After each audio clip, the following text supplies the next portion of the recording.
¿Fue la Guerra Civil Española un banco de pruebas de la Segunda Guerra Mundial? ¿Fue un laboratorio para desarrollar estrategias? ¿Sirvió de entrenamiento a militares? ¿Un campo de tiro para probar armas? ¿Significó el prólogo de una nueva forma de hacer la guerra?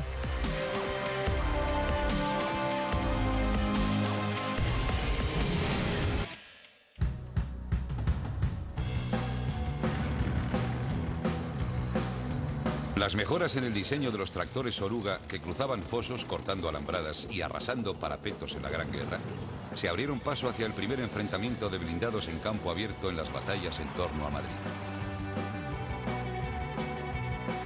Los altos mandos que habían recelado de su uso confirmaron su potencial ofensivo en las batallas del Alamein, Kursk y las Ardenas en la Segunda Guerra Mundial. Esas mortíferas máquinas, los carros de combate, que tomaron el relevo de la carga clásica de caballería en pasados conflictos, tendrán un papel estelar en los nuevos campos de batalla. La batalla del Jarama el principio es el nacimiento de la guerra moderna, una guerra moderna que se va a quedar ya en los campos de España hasta el comienzo de la Segunda Guerra Mundial. De la guerra de trincheras a las batallas en campo abierto, los carros de combate alemanes, italianos y soviéticos serán los verdaderos protagonistas en las grandes batallas de la Guerra Civil Española, en Guadalajara, en Brunete, en la batalla del Ebro y especialmente en la del Jarama.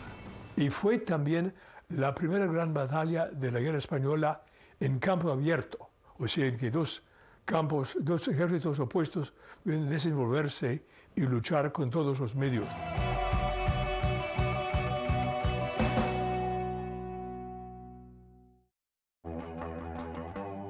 En enero de 1937, tras el frustrado intento de conquistar Madrid, el general Franco decide sitiar la ciudad con una ofensiva a través del Valle del Jarama.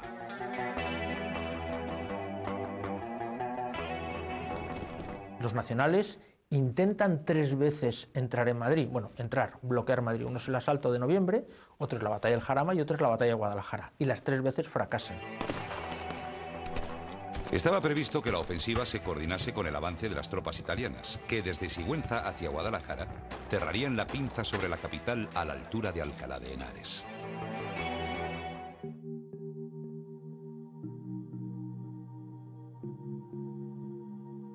En Madrid ha tenido lugar combates en campo abierto en la Casa de Campo, combates urbanos en la ciudad universitaria, pero lo del Jarama va a ser absolutamente diferente. Va a ser una batalla en campo abierto donde vamos a ver lo que va a ser prácticamente toda la guerra civil. La guerra civil es una guerra en transición entre la Primera Guerra Mundial y la Segunda Guerra Mundial. Vamos a ver cargas frontales contra nidos de ametralladoras más propias de la Gran Guerra, de la Guerra del 14. Vamos a ver cargas de caballería, como la que sucede aquí en el Jarama, los regimientos de Cebollino, los 3 regimientos, y vamos a ver también algo, un poquito de lo que será la Guerra Relámpago. La Guerra Relámpago, la Blitzkrieg alemana que asombrará al mundo en 1939, se estancará en España cuando las tropas nacionales se encuentren empantanadas en su avance hacia la capital.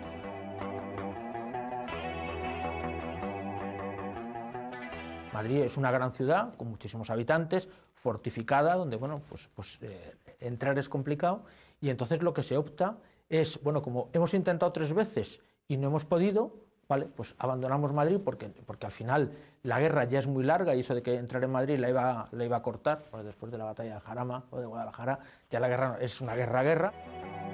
Son 2 las vías para vencer la resistencia de Madrid: la Sierra de Guadarrama, que suministra agua y electricidad, y la carretera de Valencia, puerta de entrada de pertrechos y alimentos. Franco escoge la segunda.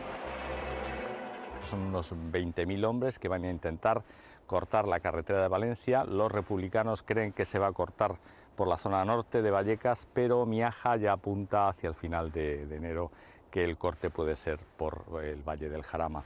Van a intentar llegar las fuerzas nacionales al vértice de Arganda, Morata de Tajuña, y desde ahí extenderse hacia Alcalá y cerrar el círculo de la capital de la República, de Madrid. Han pasado solo 6 meses desde el inicio de las hostilidades y ya nada es igual.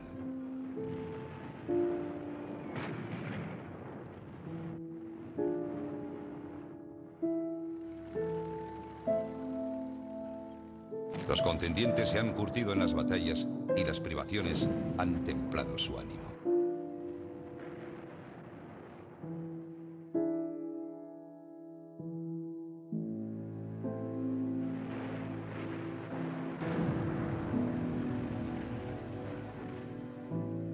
Una nueva promoción de mandos republicanos, jóvenes, agresivos, duros y eficaces, nació en la defensa de Madrid. Lo mismo ha sucedido en el bando nacional.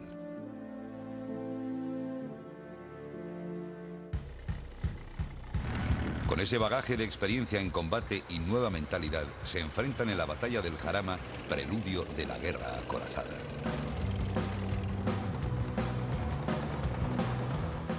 Los carros de combate se utilizan por los dos bandos de una manera al principio bastante similar, en apoyo de las unidades de infantería.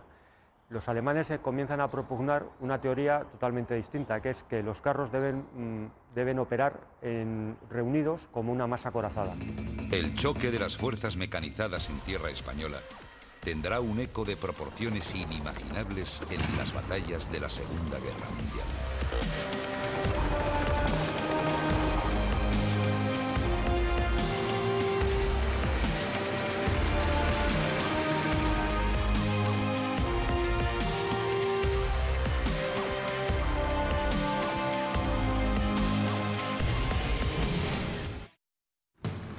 Levantando remolinos de tierra y aplastando cuanto obstáculo se interpone en su camino, hace su aparición en tierras españolas una casamata móvil de 10 toneladas de peso. Es el T-26, tanque que llega de la lejana Rusia para quedarse e interpretar un papel protagonista en la batalla del Jarama.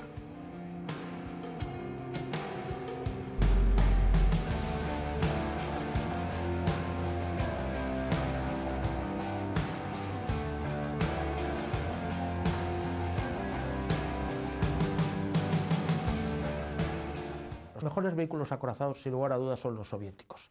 Fundamentalmente el BT-5, lo que pasa es que llegan muy pocos carros, y luego el fantástico carro T-26. Es el mejor carro, sin lugar a dudas, de la Guerra Civil Española. La combinación de infantería, artillería y aviación con los carros de combate aportará experiencias operativas, tácticas y técnicas que se perfeccionarán durante la Segunda Guerra Mundial.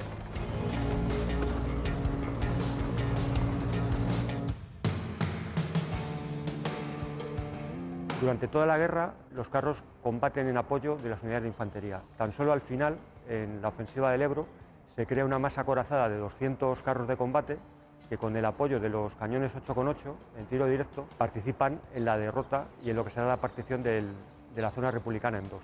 El principal factor que se aprende de la guerra civil fue que los carros de combate no debían estar armados solo con ametralladoras. Por lo tanto, todos los carros de combate adoptan desde entonces un cañón como arma principal. Se siguen utilizando ametralladoras en algunos modelos, pero no tenían como misión el combatir con otros carros.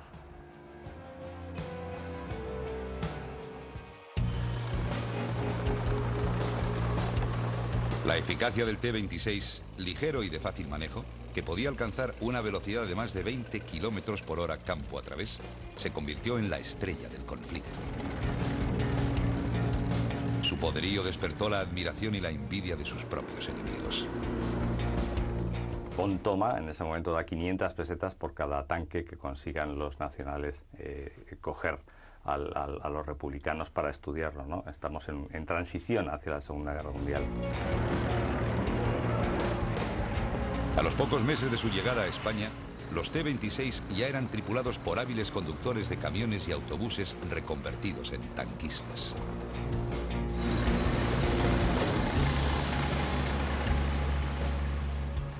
Los nacionales capturan una cantidad enorme de T-26 que los vuelven a poner en marcha y los emplean como carros nacionales, con lo cual al final el BT-5 no, pero el T-26 prácticamente en un momento de la guerra hay prácticamente igual cantidad en los dos bandos. Alemania había proporcionado al Ejército Nacional carros de combate Panzer I, eficaces en el ataque a Madrid en octubre del 36, pero muy inferiores a los T-26 en el Jarama.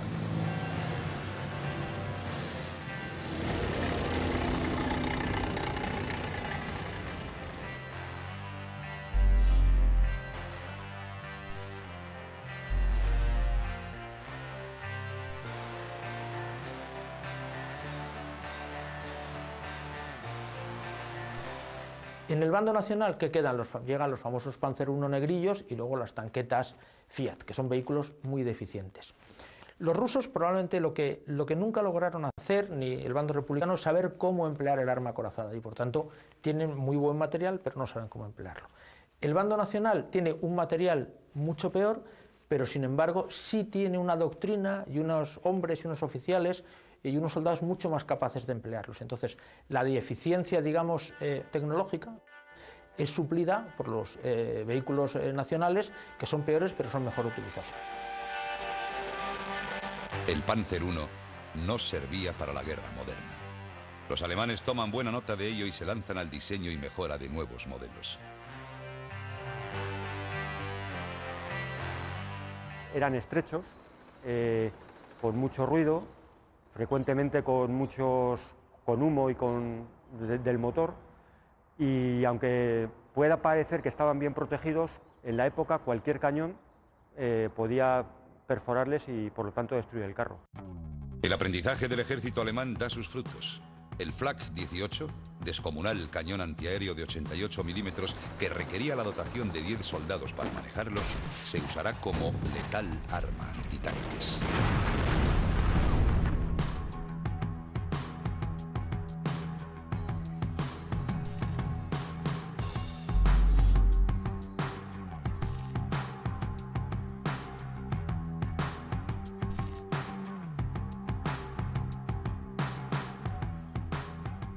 El Flak 18, el más conocido como 8,8, llegó a España en la Guerra Civil y fue utilizado originariamente, estaba pensado para ser utilizado contra la aviación.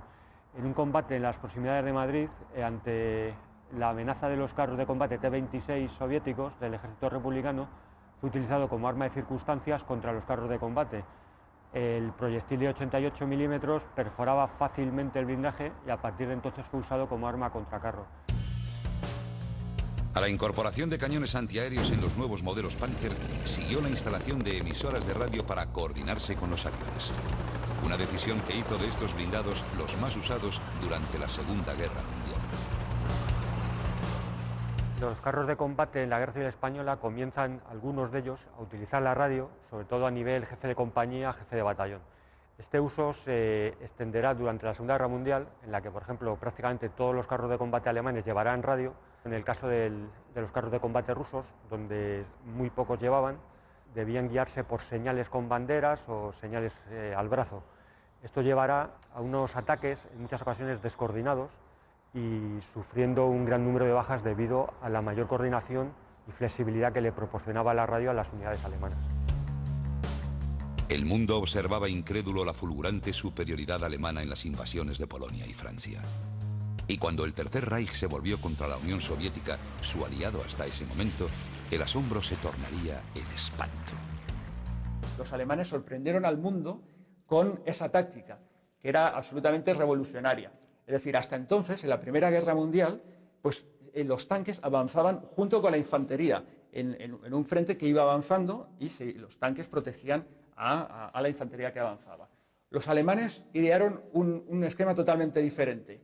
Ellos utilizaron a los tanques para romper el frente enemigo. En un punto, ellos buscaban el punto en alemán Schwerpunkt, que es el centro de gravedad, en el que ahí rompían el frente, entraban, digamos, como un cuchillo en la mantequilla. A partir de ahí, una vez roto el frente, se abrían en bisagra y entonces atacaban a la retaguardia enemiga. En los campos del Jarama se batirán a muerte los T-26 y los Panzer.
Romper las líneas republicanas, los protagonistas del campo de batalla han sido los tanques de Pavlov, de Dmitry Pavlov, han sido los tanques soviéticos los que han cortado esos intentos de romper las líneas republicanas.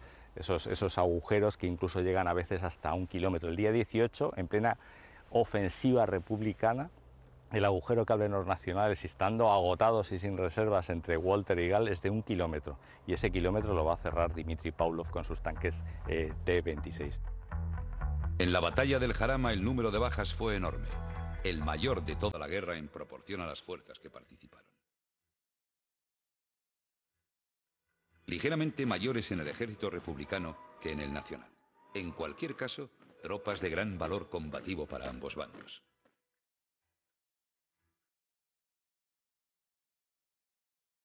A finales de febrero, con mucho frío, poco rancho y significativas pérdidas en hombres y pertrechos, ambos bandos están exhaustos.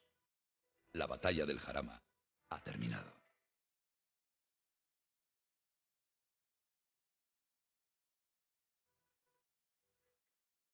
Esto es una batalla en campo abierto, esto es una batalla moderna, esto es diferente a Madrid.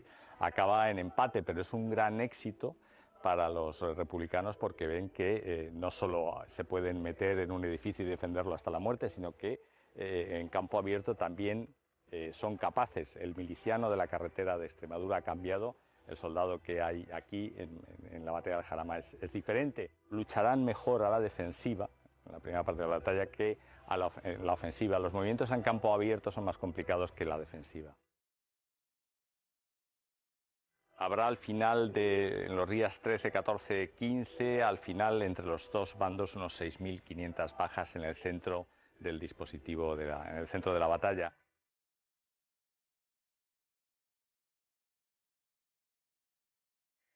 De esta batalla se aprendieron valiosas lecciones. La primera de todas, que la guerra ha cambiado, que ya nunca será igual. Nikonov, subjefe de inteligencia del Ejército Rojo en España, será el primero en darse cuenta y escribirá: la guerra de España ha revelado cierto número de aspectos extremadamente importantes en la utilización del equipo militar moderno y ha aportado experiencias valiosas para estudiar problemas operativos, tácticos y técnicos. Los carros de combate ya no se usarían solo como simple apoyo a la infantería. Actuarían también como fuerza autónoma coordinada con la artillería y la aviación.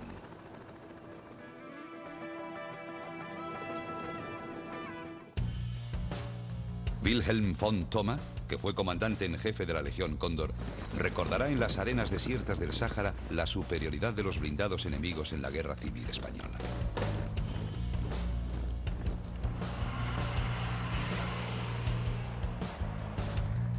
Cuando releva al mariscal Rommel en el Alamein, verá que las unidades blindadas habían dejado el papel secundario que tenían para transformarse en la fuerza de choque de los ejércitos modernos. Lo mejor que define la batalla del Alamein, que se dirimió en Egipto entre las tropas del Afrika Korps de Alemania y las de Montgomery, fue el momento en que la Segunda Guerra Mundial cambió el sentido. Siempre hasta entonces había habido victorias alemanas y a partir de ahí podemos decir que empezaron las derrotas. Churchill lo definió de una manera muy gráfica, dice: hasta el Alamein no conocimos la victoria. En el verano de 1942, 600 carros del Afrika Korps avanzan a las órdenes de Rommel, decididos a conquistar Egipto y el Canal de Suez para dominar el Mediterráneo.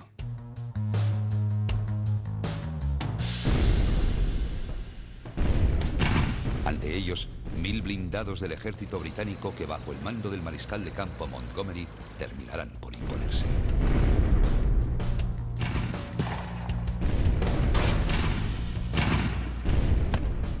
El Alamein es la culminación, el comienzo de una gran carrera militar para un británico, el general Bernard Montgomery, y el cenit y el comienzo del ocaso de la estrella del norte de África, que es el general Rommel.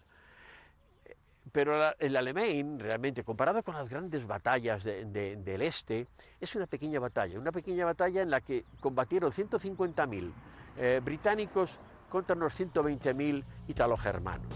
El calor seco del desierto desintegra el sueño alemán de dominar el Mediterráneo.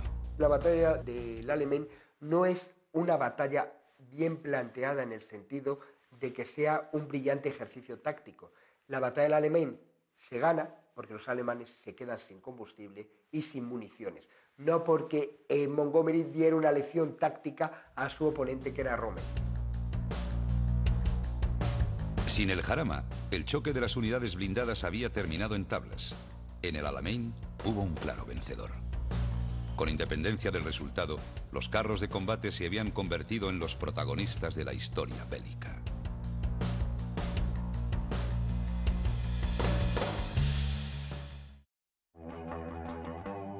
La batalla del Jarama en febrero enlazó con la de Guadalajara en marzo con las mismas tropas, cada vez más agotadas y mermadas. Así las cosas, el general Roata, futuro jefe del Estado Mayor italiano en la Segunda Guerra Mundial, tendría la responsabilidad de cerrar la pinza en torno a la capital de España. Las fuerzas italianas debían lanzar una ofensiva relámpago con los tanques en cabeza para romper el frente republicano y en 4 días enlazar con las tropas del general Varela. La idea era que el carro tenía que ser el vehículo que ahorrase sangre, en palabras de Hitler. Esa era la idea, ahorrar sangre. Es decir, provocar la victoria con las mínimas bajas por parte del ejército que desarrollaba la ofensiva, rompiendo el frente enemigo. El mal tiempo hizo imposible coordinar artillería y aviación, y las tropas italianas, que también arrastraban la fatiga de la lucha, se vieron obligadas a detener la ofensiva. No estaban preparadas para la guerra célere y sus carros de combate resultaban pobres y anticuados. El CV-33 era tan pequeño, lo apodaban lata de sardinas, que en la campaña de Etiopía, que participa cuando el ejército italiano invade lo que entonces era Abisinia, algunos son volcados por guerreros etíopes que hacen palanca con unos troncos y los vuelcan. En Guadalajara, las tropas italianas intentaron replicar las campañas que habían llevado a cabo en sus colonias. Un error de cálculo de graves consecuencias. Ni la climatología alcarreña era como la sahariana, ni los enemigos eran abisinios mal armados.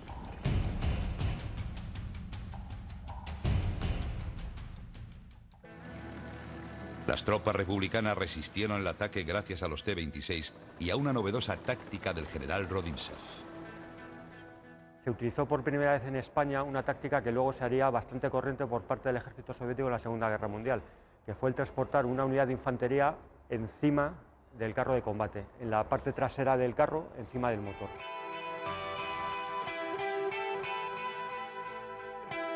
Los italianos se vieron obligados a retroceder. Las tropas republicanas, agotadas y paralizadas en un terreno embarrado, no estaban en condiciones de sacar provecho de esta ventaja y renunciaron a su persecución.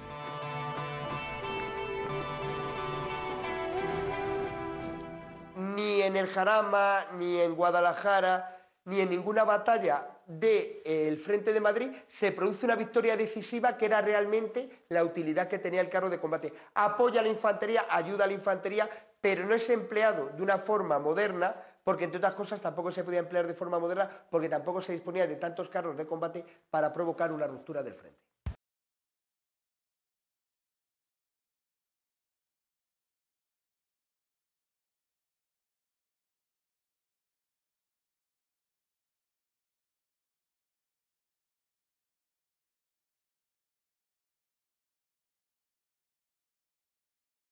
Culparán del fracaso la incompetencia y el orgullo de las tropas italianas.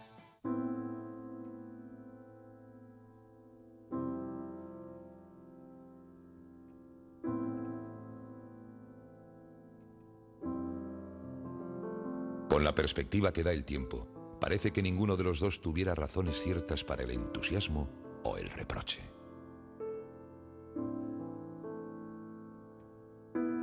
En este cementerio militar que Mussolini mandó construir en Zaragoza en 1940, reposan los restos de casi 3.000 soldados italianos de ambos bandos, muertos en la guerra civil.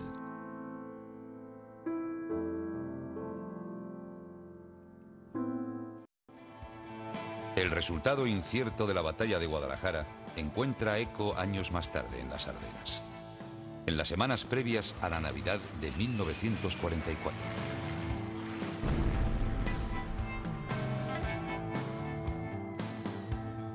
Cuando la guerra parece perdida para los alemanes, Hitler lanza una violenta ofensiva en el frente occidental para conquistar Amberes y embolsar a las tropas aliadas en Bélgica y Holanda. En cuanto a las Ardenas es una ofensiva extremadamente interesante porque de alguna manera se pone en juego lo mejor del ejército alemán. Un ejército alemán que, frente a lo que se pueda pensar en el oeste, estaba o tenía una alta moral y estaba armado con unos instrumentos de guerra muy superiores a los de los aliados en ese momento. En la batalla de las Ardenas, la actuación de los blindados vuelve a ser decisiva. Hitler reequipó a sus divisiones blindadas con nuevos carros Panzer, Tiger I y Tiger II. Estaba convencido de que una ruptura del frente con los carros de combate, como la que había hecho en Francia en 1940, derrumbaría la resistencia aliada y permitiría a la Wehrmacht llegar hasta Amberes. Pero los Sherman, mandados por el mítico general Patton, adquieren particular protagonismo en un terreno quebrado y boscoso cubierto por un profundo manto de nieve.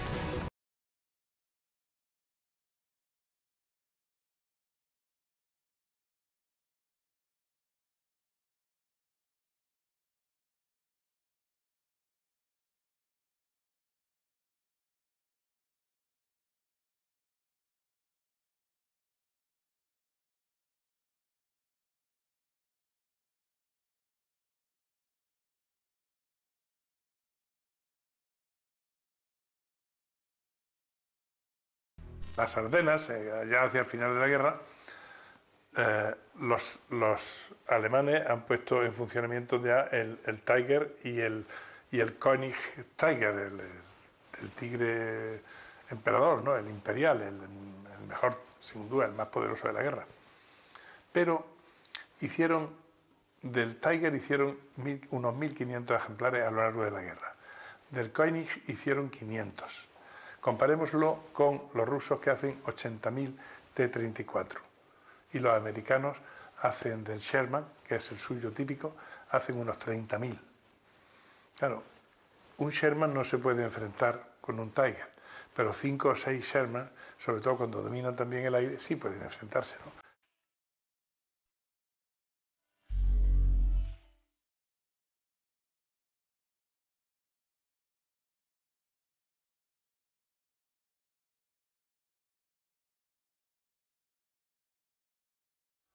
La batalla de las Ardenas fue para Alemania una herida mortal que aceleró el fin de la guerra.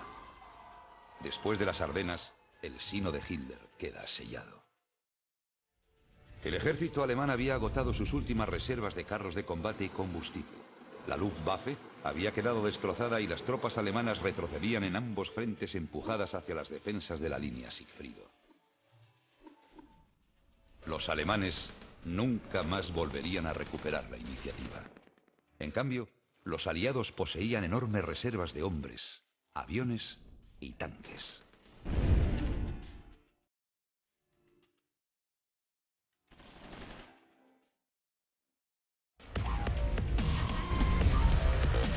En julio de 1937, la gran ofensiva que el ejército republicano lanza en los alrededores de Brunete, un pequeño pueblo a 20 kilómetros al oeste de la capital, será el epicentro de la última gran batalla en torno a Madrid.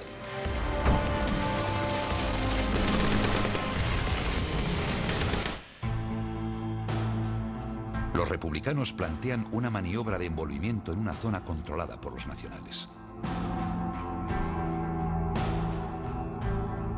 El despliegue del poderío blindado, 150 carros de combate, deja estupefactos a los vecinos de la zona.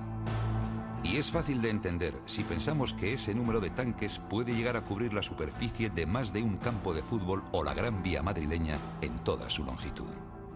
Aquí intervinieron toda clase de armas, hubo la ofensiva republicana, donde intervinieron tanques, donde intervinieron los aviones en gran cantidad, y luego la contraofensiva franquista o nacionalista, pues contó con los mismos elementos, aparte de fuerzas terrestres muy considerables y muy aguerridas de un bando y de otro.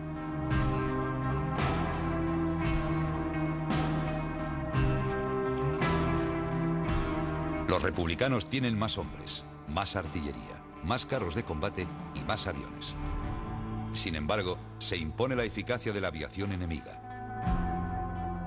El resultado de la batalla es una clara victoria de los nacionales.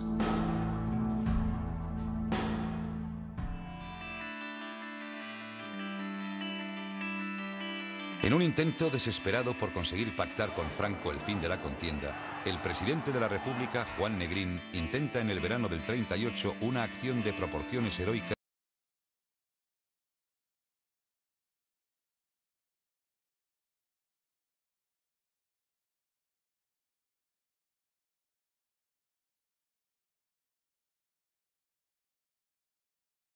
combatieron, la más larga, la más penosa y la más sangrienta de toda la guerra civil. La batalla del Ebro es la batalla de las batallas de la guerra civil española, ¿no? Porque claro, digamos, lo mejor del ejército republicano y lo mejor del ejército franquista, con estos años que tienen de experiencia, más, digamos, esta voluntad de saber que se juegan absolutamente el futuro, es lo que hace que a un lado y otro aproximadamente hay alrededor de 100.000 soldados, ¿no? En el sector franquista estos soldados tienen relevos, tienen permisos, el sector republicano no, con lo cual esto ya es una ventaja para el ejército, lógicamente, franquista, ¿no? El plan lo había diseñado el general Rojo: cruzar el Ebro por sorpresa y unificar la zona republicana, que había quedado cortada en dos tras la llegada de las tropas nacionales al Mediterráneo. Y tienen éxito, pero solo en el primer momento. La capacidad de contraataque de los nacionales paralizó la ofensiva republicana.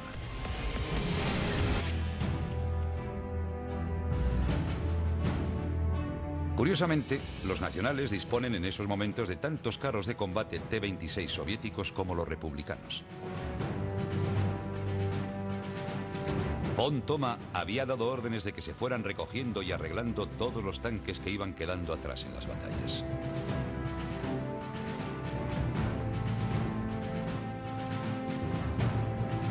...500 aviones y 100 carros de combate machacan las líneas de resistencia republicanas y rompen el frente en la zona de Gandesa, terminando con los intentos de ruptura del Frente Nacional del general Rojo.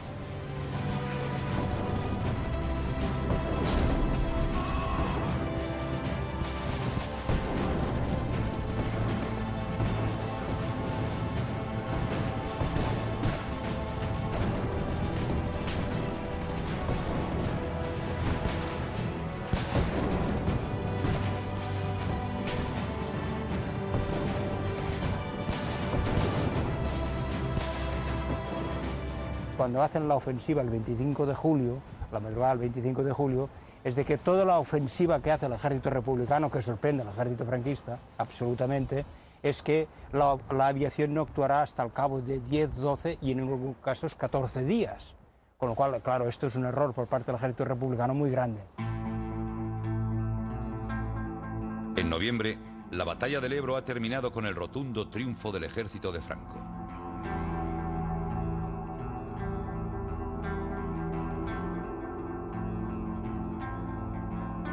250.000 hombres han peleado. Los nacionales han tenido 60.000 bajas, 75.000 los republicanos. La República no podrá reponer las pérdidas que ha tenido ni de armamento ni de hombres. Militarmente, la guerra civil ya está decidida. El triunfo de los nacionales es solo cuestión de tiempo.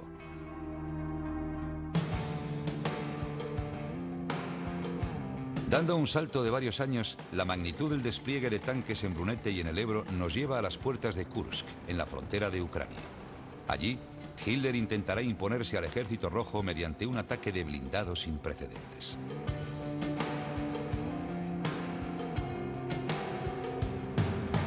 En las afueras de Kursk, la más grande batalla de carros blindados de la historia va a comenzar. Antes de Kursk todavía los alemanes tenían un potencial enorme. Sacaron nuevos carros de combate, bueno, con una tecnología superior a todos los demás. Y entonces Hitler hizo la última jugada en Kursk. Allí mandó todos sus tanques, las mejores tropas, y era el momento, yo creo que fue casi el momento decisivo de la guerra, la batalla de Kursk en julio de 1943. Por el bando alemán, 3.150 tanques, 4.700 en el lado soviético. Casi 8.000 unidades de carros de combate que cubrirían un área similar a 50 campos de fútbol o formarían un convoy de ida y vuelta de Madrid a Guadalajara. Al término del choque, el campo de batalla quedará cubierto de miles de soldados caídos en combate. 90.000 soviéticos y 50.000 alemanes. La batalla de Kursk se plantea, la plantea Hitler como un deseo de agotar a los rusos. Hitler ya se ha puesto un poco a la defensiva y ha tenido que ceder mucho terreno. Y como queda ahí ese saliente, dicen aquí vamos a hacer una trampa. Los alemanes hasta este punto son todavía muy superiores tácticamente que los rusos. Pero los rusos aprenden muy rápidamente.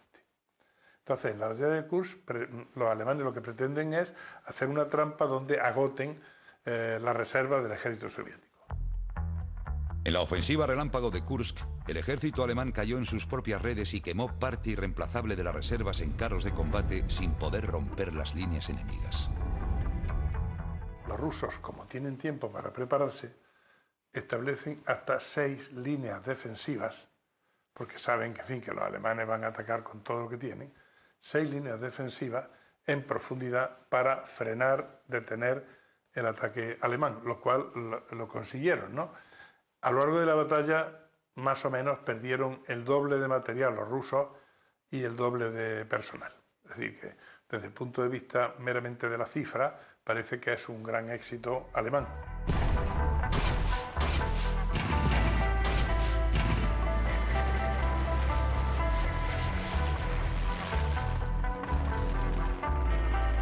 Bien pudo haber sido la batalla de Kursk y no la de Stalingrado la que cambió el curso de la Segunda Guerra Mundial. Son importantes las dos batallas. Stalingrado porque significa que el ejército alemán no es invencible y sobre todo es un golpe a la moral de los alemanes.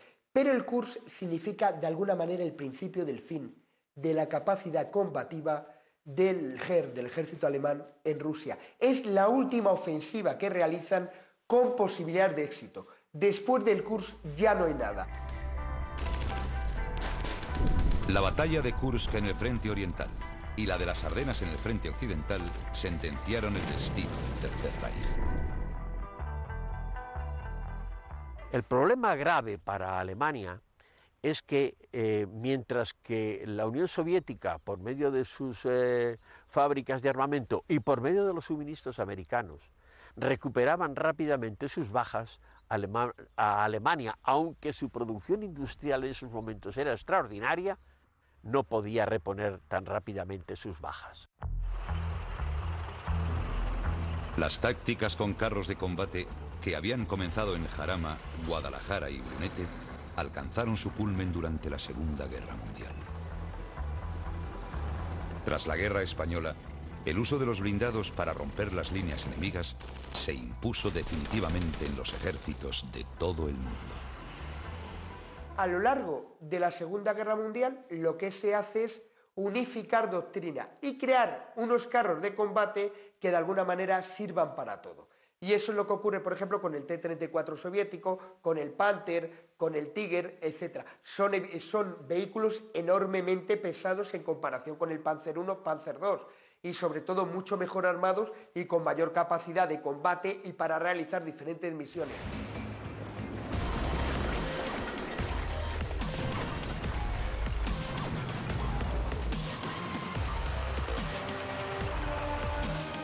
Los blindados, que tanto desprecio habían encontrado en los estados mayores de los ejércitos, se alzaron como uno de los grandes protagonistas en la Guerra Civil Española y en la Segunda Guerra Mundial.